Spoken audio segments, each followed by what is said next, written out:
जय हिंद मित्रांनो, आपण आज नवीन समाज सुधारक बघणार आहोत. गोपाळ हरी देशमुख. त्या सगळ्यांची माहिती बघूया. गोपाळ हरी देशमुख जन्म 18 फेब्रुवारी 1823. जन्मगाव पुणे. मूळ नाव सिद्धेय. पत्नी गोपिकाबाई. यांचे लग्न 1830 मध्ये झाले. 1841 इंग्रजी शाळेत प्रवेश. इतिहास हा त्यांचा आवडता विषय होता. 1844 भाषांतरकार म्हणून त्यांनी नोकरी केली. 1862 अहमदाबाद स्मॉल कॉस्ट कोर्टात मुख्य न्यायाधीश. 1880 ते 1883 मुंबई कायदेमंडळाचे ते सभासद झाले.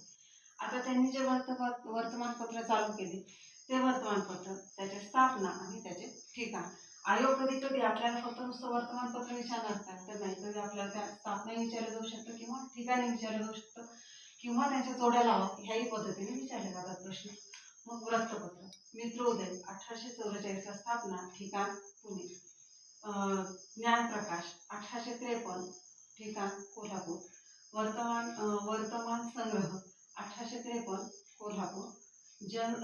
जगतमित्र 1854 रत्नागिरी. परशु 1856 जमखेडी आणि शुभसूचक 1858 सातारा.